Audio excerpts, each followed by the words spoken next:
Bonjour et bienvenue sur Tuto Marketing. Aujourd'hui, je vais vous parler simplement d'un OS, puisqu'il s'appelle FideOS, hein. Et donc, c'est ce que j'ai installé sur cet ordinateur. Donc, c'est vraiment une copie conforme de Chrome OS, les amis. Donc, franchement, ça ressemble très fort à Chrome OS. Et donc là, on peut voir tout de suite que c'est la copie conforme de Chrome OS. On a évidemment pas mal d'applications, puisqu'encore une fois, vous pouvez les installer via le Play Store qui se trouve ici et via le Web Store. Je rappelle encore une fois que vous ne pourrez pas installer tout ce qui est en point exécution qui appartient à Windows, malheureusement, puisqu'on est vraiment sur, entre guillemets, un système d'exploitation à la Android, entre guillemets, hein.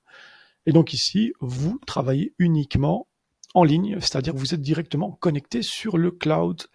Et donc si vous n'avez pas d'adresse Gmail, vous ne pourrez pas évidemment utiliser cet OS, tout simplement. Il va falloir vous créer une adresse Gmail. Je rappelle que c'est totalement gratuit, évidemment.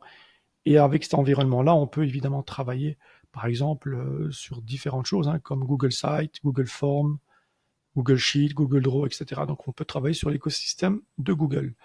Voilà. Donc, ici, vous voyez que tout fonctionne très bien, puisque si je lance ici, hop, on va l'éteindre et on va recommencer. Si je lance ici, par exemple, le Play Store, il va se loader très rapidement. Et vous allez tout simplement, comme sur un smartphone, faire par exemple les recherches que vous voulez. Et puis vous allez avoir ici, comme sur un smartphone, l'occasion d'installer simplement en cliquant sur installer. D'accord. Vous avez aussi la possibilité, évidemment, d'installer le Web Store, enfin le Web Store qui est déjà intégré en fin de compte, puisque si je viens ici, que je clique et que je vais sur le Web Store, automatiquement, il va l'ouvrir dans Chromium. Je vous rappelle, Chromium est la copie conforme de Chrome OS, de Chrome, pardon, puisqu'on utilise tous le browser Chrome sur Windows. Ici, c'est pareil. Donc, si je tape Security, par exemple, vous avez la possibilité soit d'installer une extension. Je vous rappelle que les extensions vont apparaître ici. D'accord? Soit une application. Et donc, au niveau des applications, vous allez voir que si je vais installer quelque chose, c'est facile. J'ajoute à Chrome et automatiquement, ça sera rajouté ici à l'OS. Vous avez ici en dessous, hop, un petit tableau récapitulatif. Donc là, vous allez pouvoir l'éteindre, le redémarrer, le verrouiller. Vous avez l'option, évidemment, paramètres. Vous avez ici le son. On peut augmenter, diminuer la luminosité. D'accord? Donc si je vais dans paramètres et que je vais par exemple dans applications, je vais tout simplement pouvoir gérer mes applications pour les installer ici en dessous. Donc en cliquant par exemple sur n'importe en vérité, le jeu ici, si je clique comme ça, automatiquement vous avez vu qu'il apparaît ici. Mais en même temps, ça consomme de la RAM, donc moins vous avez d'applications ici en dessous, mieux c'est pour l'ordinateur. Je rappelle ici que c'est un vieux PC, ok, 64 bits avec 4 Go de RAM. Et je peux vous dire que déjà 4 Go, c'est juste limite. Donc, c'est pour ça que quelque part, ils vendent les Chromebooks, on va dire actuellement, je crois, avec 4 Go. Mais avec 4 Go, vous allez pouvoir simplement ouvrir peut-être 5 onglets ici, ou 6 maximum. Pas oublier que je suis occupé à enregistrer et que vous êtes fort limité, les amis. Donc là, on le voit tout de suite, que moi j'ai un i5. Ce sont les vieux modèles, évidemment. Bon, excusez-moi, c'était pas vraiment de l'Android ici, c'était plutôt une plateforme Linux. Donc, ils travaillent, ça a été un petit peu modelé à la sauce Linux et pas Android. Et donc là, vous voyez qu'au niveau de la mémoire, j'ai installé 4 Go, mais ça pompe déjà pas mal puisque je n'ai plus que ça de libre. Tout le verre a été déjà consommé. Donc, que dire en plus de FideOS? C'est un logiciel chinois. Pour pouvoir le télécharger, c'est simple, il va falloir d'abord tout simplement traduire la page, d'accord? Et une fois que vous êtes là, vous cliquez sur télécharger l'expérience et tout simplement vous cliquez ici sur FideOS pour PC, d'accord? Et vous allez tout simplement cliquer sur télécharger, d'accord? Une fois que c'est téléchargé, alors à ce moment-là, vous l'installez sur une clé USB, les amis. D'accord? Et donc, s'il y a des personnes qui sont intéressées pour pouvoir l'installer, faites-le moi savoir et je vous montrerai en vidéo comment installer FidoOS. Ici, c'est simplement vous montrer comment FidoOS fonctionne. Donc, c'est vraiment pas mal puisque ça travaille vraiment sur comme l'écosystème de Google. Donc, ça, c'est pas mal. Donc, ici, par exemple, lorsque j'ai envie de travailler, par exemple, des photos, je peux cliquer évidemment sur ce logiciel qui s'appelle Photopea, qui est en ligne, d'accord? Et vous allez pouvoir travailler très, très facilement ici vos photos, faire vos différentes petites choses graphiques en ligne directement, d'accord? Vous avez aussi la possibilité d'utiliser ici Canva, puisqu'avec Canva, on peut faire pareil, hein.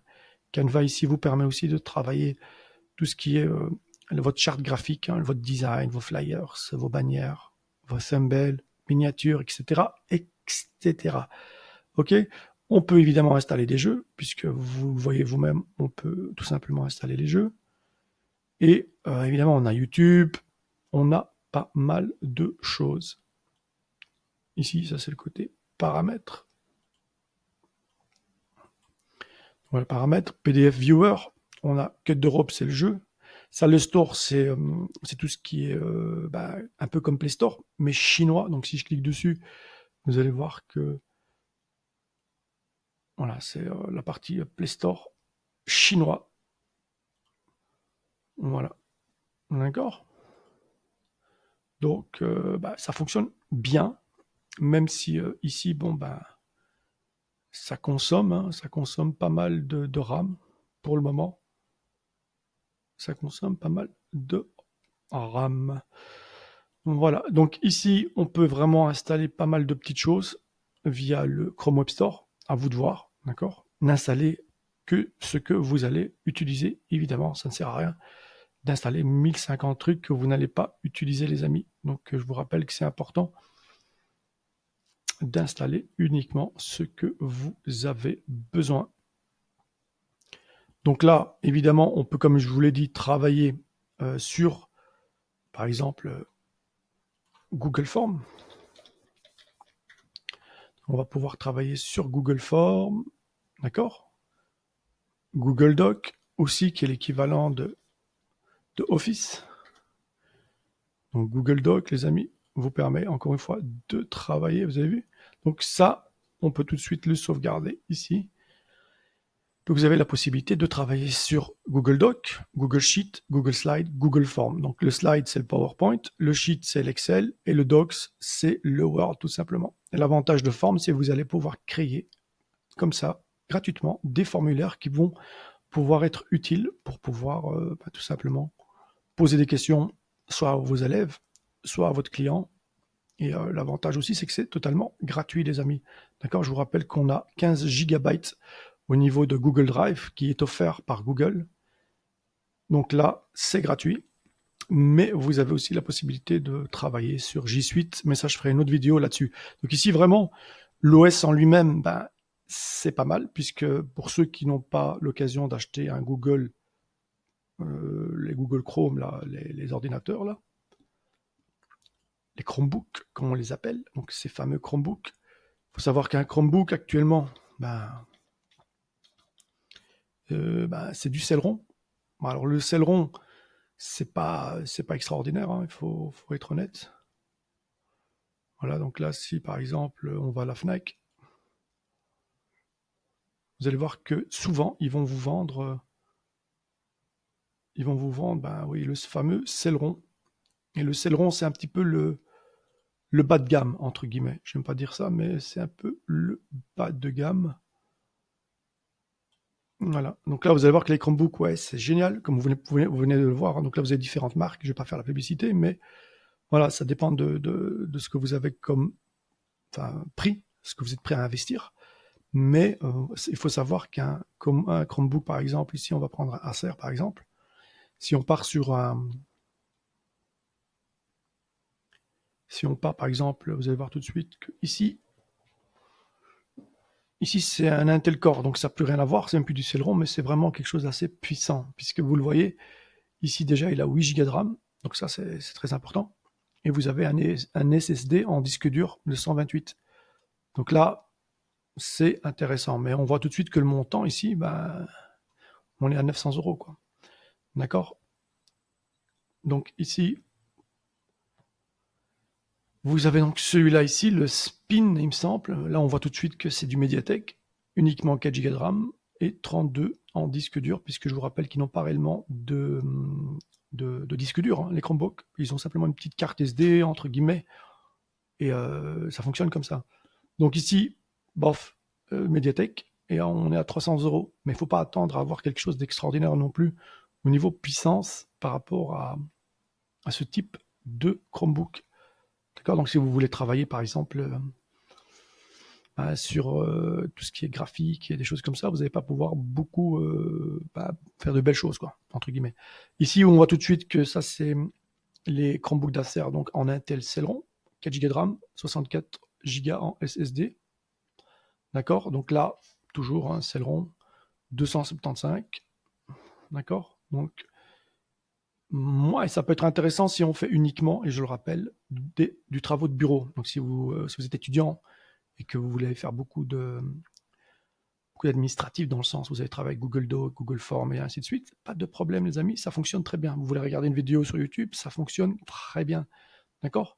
Mais une fois qu'on veut installer, par exemple si j'ouvre plusieurs onglets ici, vous allez voir que ça va, là, ça va laguer les amis, hein. Ça va laguer parce qu'en 4 Go, bon voilà, c'est pas, voilà, là pour le moment ça tient encore la route, mais croyez-moi qu'à un moment donné ça va laguer. Donc là, moi je vous invite vraiment à tester d'abord, donc le mieux avant de réellement acheter quoi que ce soit, donc avant d'acheter un Chromebook, testez-le. Moi c'est ce que je fais là maintenant actuellement, je teste. Je regarde un petit peu avec 4 Go ce que je peux faire au maximum, et peut-être par la suite, pourquoi pas investir dans un 8 Go de RAM, ou par 16, hein, s'ils en font des 16, et monter à 256 en SSD par exemple, d'accord? Mais quelque chose de solide qui me permet de pouvoir travailler à long terme. C'est vrai que c'est un avantage d'avoir ce type d'OS puisque tout est centralisé. Une fois que vous êtes connecté via votre adresse email, eh ben, vous pouvez tout de suite travailler très rapidement. Et donc c'est ça l'avantage de l'écosystème de Google, c'est que tout est centralisé sur leur serveur et vous pouvez travailler rapidement, les amis. Ça, c'est quelque chose de très très avantageux en 2020. Et puis aussi, ben encore une fois, la facilité, hein. Donc là, tout le monde connaît le Play Store, le Web Store. Voilà, tout le monde peut travailler avec Photopea et toutes sortes d'autres logiciels. Donc c'est vraiment pas mal, franchement, c'est pas mal. Voilà, donc moi je vais tout simplement terminer sur cette partie-là, hein. N'hésitez pas à laisser des commentaires, hein. Qu'est-ce que vous pensez des Chromebooks actuellement en 2020? Est-ce que vous connaissez? Parce que j'ai déjà posé la question à plusieurs personnes. Ben, Chromebook, ils connaissent pas vraiment. Donc, est-ce que vous connaissez le Chromebook? Est-ce que vous avez déjà testé? Votre avis, c'est quand même important. Vous le conseillez? Vous le conseillez pas? Voilà. Donc, si vous avez aimé cette petite vidéo, n'hésitez pas à liker, d'accord? À partager et puis évidemment à vous abonner à la chaîne, les amis. Ciao, ciao!